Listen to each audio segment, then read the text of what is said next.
Hey there, strangers. I have another story for you. This one is story number 71.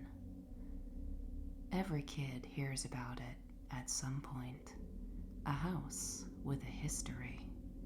Usually grisly, like that's where they found his head, right at the end of the banister. I learned about the scary house in my town at school, courtesy of a freckled girl named Clarissa. She told me about it on the swings, which is sort of how we met. We were playing a game of talking when we passed the other on opposite swings, me swinging backwards as she swung forward. It meant we could only pass a couple of words at a time. I wasn't catching much of anything until I caught top secret and tinfoil. I drug my feet into the gravel, bringing my momentum to a halt. What? Clarissa, giggling, slowed down too. I said the tinfoil's to stop satellites and transmissions. That way the top secret stuff isn't stolen. I just stared at her, confounded as to what she was talking about. She giggled slyly, excited to have something so interesting to talk about. And what she told me was this: her neighbor was a secret agent spy. Of course, I thought she was making it up, and I'd unwittingly made friends with that one kid in class who lies about stuff like that. You know the ones. They have an uncle who works at Disney or things like that. But she elaborated. Her family had a neighbor on their street. He only went out at night. Most of the day, the house sat all buttoned up and quickly losing that shiny veneer of curb appeal that real estate agents slap together. Now, it looked a little run down. The lawn grew, yellowed, and patched out in piebald spots. Clarissa's parents were peeved. Her father began to make noise about heading over to sort it out, and from what Clarissa told me, there had been a tersely worded note slipped into the offending neighbor's mailbox. Early the next morning, though, 4 a.m. early, the whir of a lawnmower roused them. It drew Clarissa to look out her window and catch her neighbor, a tall, thin man in a gimme cap and coveralls, pushing a mower across the tangled weeds in his lawn. She said it was still dark out, so she had no idea how he saw what he was doing, but by the morning's light, it was neat as a pin. He'd even dumped green stuff and seeds on the bald spots.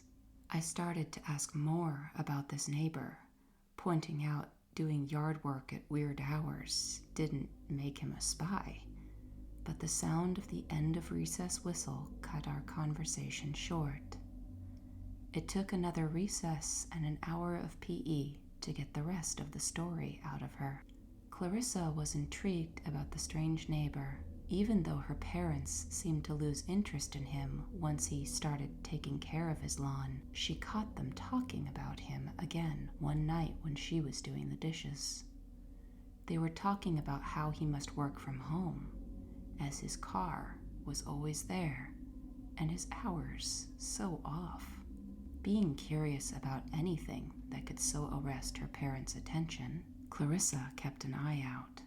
She started taking the trash out later, almost right before she went to bed, to see if she could catch the glow of light from one of the neighbor's windows, or see him doing late-night lawn maintenance. They kept their trash cans in the backyard, up against the side of the house, where they sat until trash day. Then they were dragged through the side gate and up to the street for pickup. Clarissa took this opportunity to glance over the fence to see what was in her neighbor's trash. Per her, it was all full of soda bottles and coffee filters. She was looking at the house, specifically the windows and doors on the back half that you couldn't see from the street or front lawn. The streetlight above must have caught something just the right way, as with her peripheral vision, she caught a bar of light skitter across his window, like a barcode scanner at the grocery store. She turned to look and saw it hadn't been a reflection of window glass. The light had glinted off tinfoil, which was covering the window from the inside. For a moment, she was stumped. She'd never seen tinfoil used for anything but leftovers.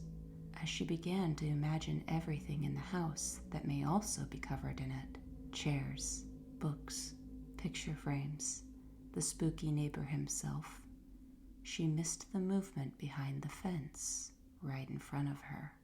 She didn't even notice that the neighbor was standing 2 feet away, looking at her from over the fence that separated their respective yards. Not until he said, "Hello there." She was startled. He seemed to have appeared out of nowhere, but Clarissa remembered her manners and struck up a conversation. She told me he reminded her of the farmer guy from the movie Babe. He was tall, thin, old, but his face was kind, if not a little worn and sad. Clarissa told him she'd never seen windows like that, and asked shyly what they were covered in. The man explained that birds kept hitting his windows, so he'd hoped the tinfoil would scare them away when they'd see their own shape in the reflection. That didn't make much sense to Clarissa, though. She told me this with a smug air. If the birds didn't see their reflection in the glass, what good would the tinfoil do? It finally came together that he was a secret spy agent. That made a lot more sense. His strange hours, the windows, the weird collection of antennae that soon bristled on his roof, even his trash. She leveled a knowing gaze at me, telling me that he needed the caffeine to stay alert. I was practically begging to come over to Clarissa's house at this point. This was the most exciting thing I'd ever heard. At first, Clarissa was reluctant. She'd been sworn to secrecy and shouldn't have told anyone, even me. But after keeping such a big secret, especially as young as we were, it must have been a relief to share it. So I biked over to her house with her after school. We sat on the quilted coverlet of her bed and peered out the window. The house itself, at first, was a letdown. It looked weary, with the 5 o'clock stubble of dirt creeping up the pale yellow stucco walls. But after it started to get darker, we moved to the backyard, and in the dimming light, I started to believe in what Clarissa had been saying. Clarissa had told me about the cluster of antennae, but newly added that day was a satellite dish with, you guessed it, tinfoil neatly lining the inside of the dish itself. She and I began playing a game, being purposely very loud, hoping to stir the house's occupant. To my surprise and delight, he made an appearance. Better yet, he was all kitted out in a dark suit and brimmed hat, like in Mad Men. He was very like Clarissa had described, but energetic. His eyes darted around behind the dark sunglasses he wore, and his hands kept twisting, digging random things out of his pockets. A paper cup, a pen, things like that. Something else that lent credence to his story was that he was using a roll of tape with a very well-known online store's label printed on it.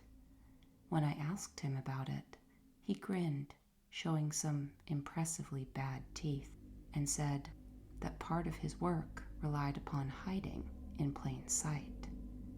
He then repeated this phrase a few times. Even then, I remember thinking that for a secret agent, he sure did spill the beans a lot.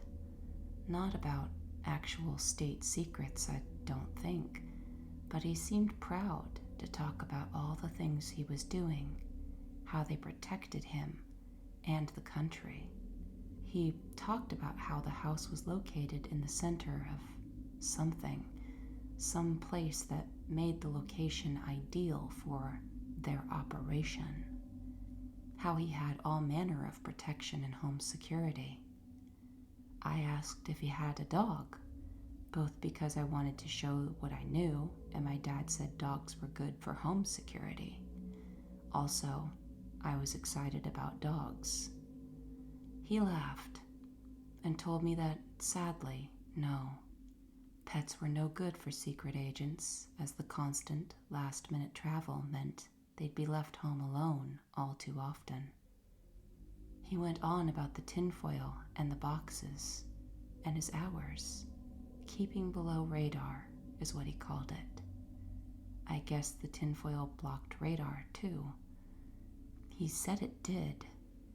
He spoke so quickly, spitting out a bunch of words I'd never heard before that sounded impressive and technical.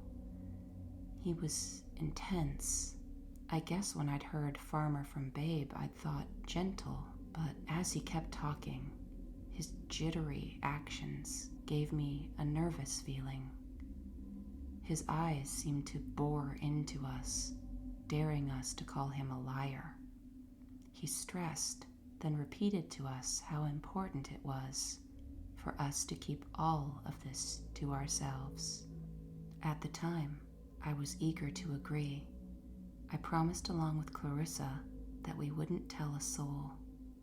This despite Clarissa very obviously not keeping her mouth shut, hence me. He had gone from weird story I'd heard on the playground that sounded made up to real. Too real.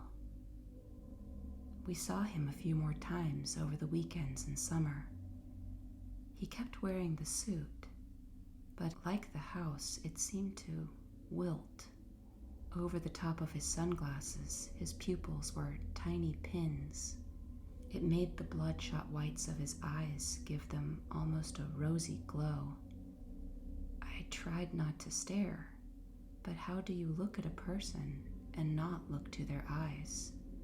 He must have noticed, because he had this habit of winking at me. I didn't like it. It made me feel like he was doing something wrong. And by winking at me, I was doing something wrong too.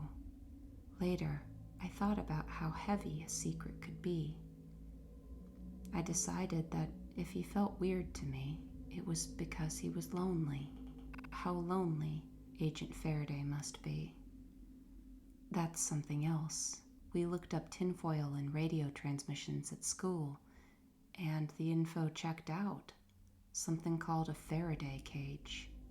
So, to give him anonymity, keeping our promise, and because it felt very adult to have this knowledge, we called him Agent Faraday between ourselves. But yeah, I felt bad about Agent Faraday, but also bad for him.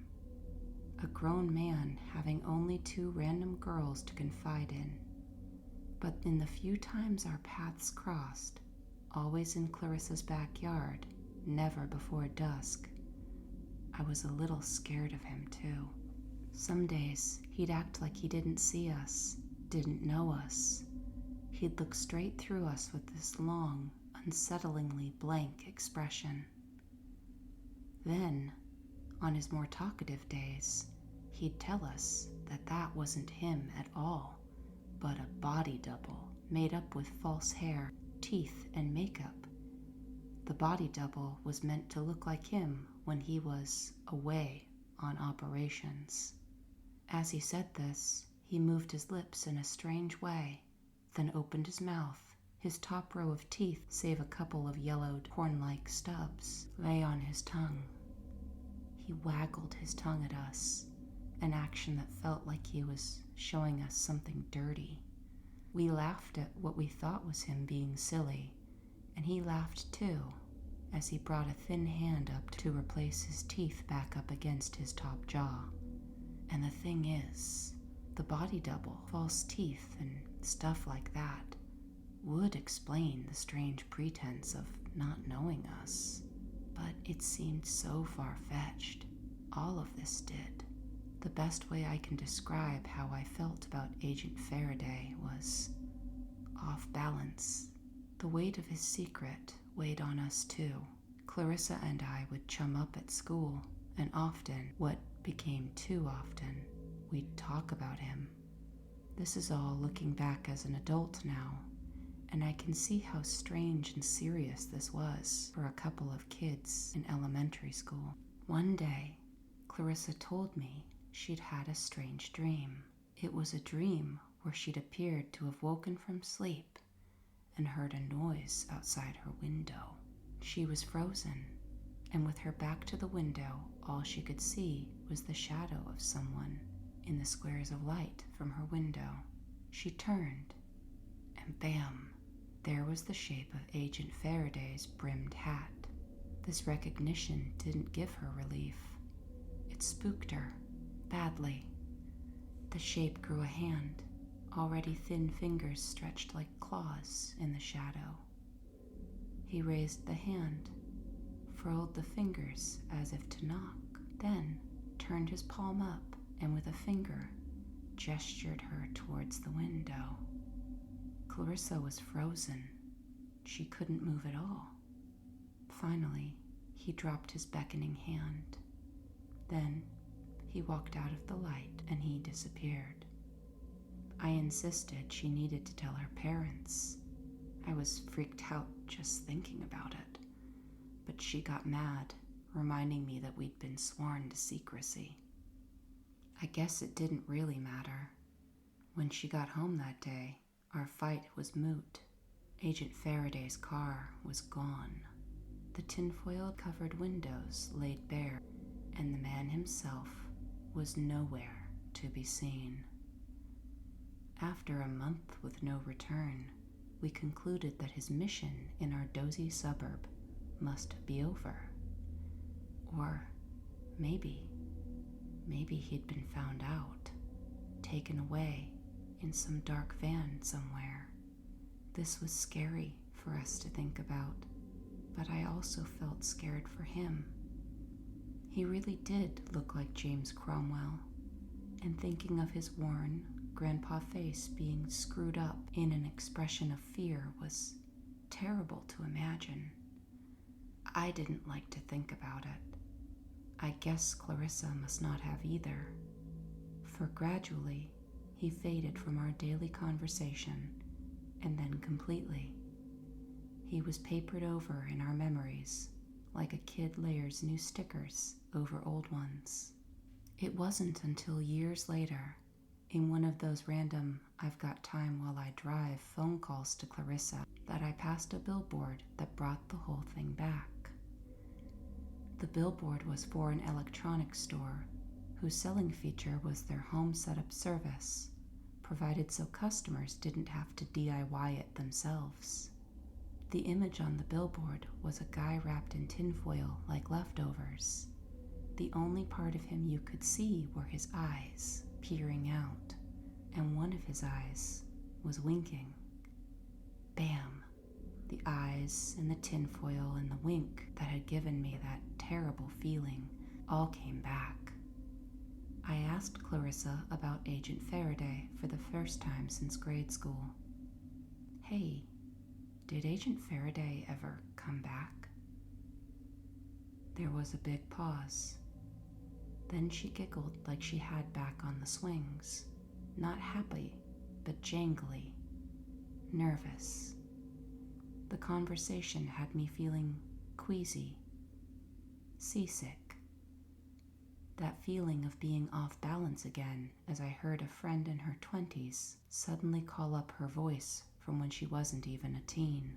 She replied that, just as I'd realized and brought him back up out of nowhere, she'd just now realized that she'd never told me the rest of the story about Agent Faraday.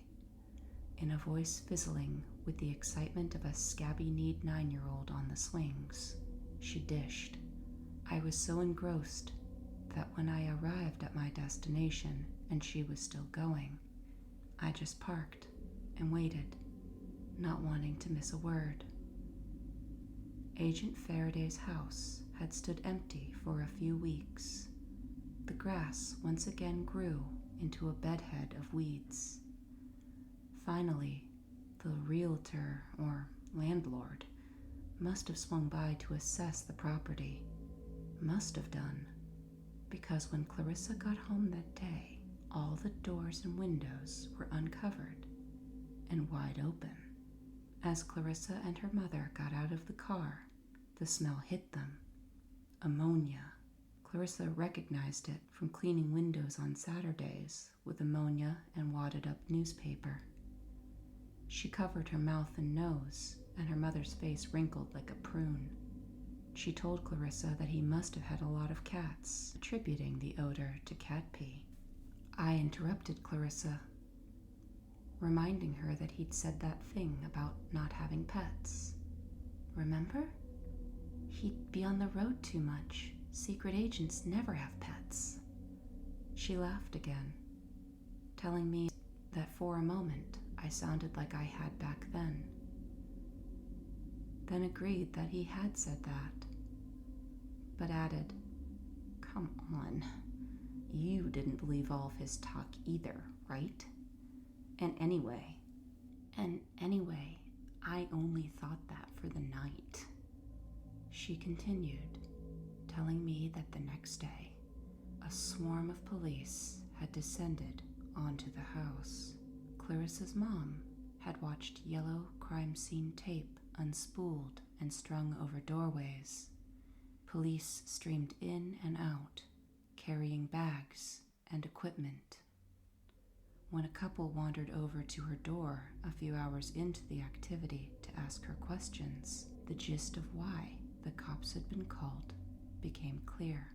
Agent Faraday was no secret agent spy. He was a manufacturer, distributor, and apparently enthusiastic user of illicit substances. The covered windows, the strange hours, the dummy parcels made up to look like Amazon packages all took on new meaning. Even the trash of soda bottles and coffee filters, from which Clarissa and I had gleaned the idea that he was a caffeine junkie, always needing to be alert for his job, well, apparently these were common finds in cook trash, too. It all made sense in a now that you've seen it, you can't unsee it way. I thought back to that strange man speaking low to us over the fence. A man with secrets, lonely enough in his role that 2 random kids may have been his only company, and Clarissa and I sworn to his secrecy. Had he wanted to tell us the truth, swear us to his actual secrets? I'll never know. I felt both unsettled and somehow, again, sad for him. Clarissa had been right about having the town's spooky house on her street, but for a terrible reason. Ghosts of murdered wives weren't what haunted the little pale yellow house with the tinfoil covered windows. Just the telltale fumes of cat pee and a lanky old man who sometimes drifted to the backyard to speak to a couple of kids as the poison he cooked brewed feet away.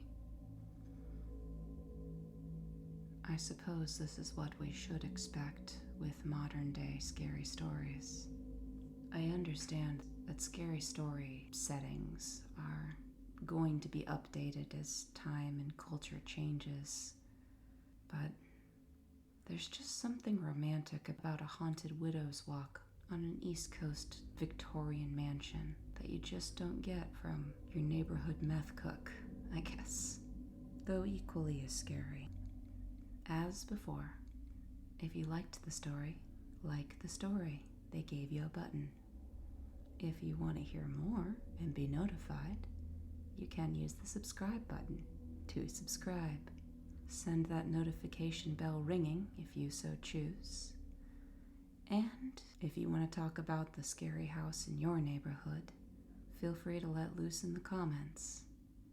Regardless of what you choose, I'm glad you picked up and listened. And until next time, take care, stranger.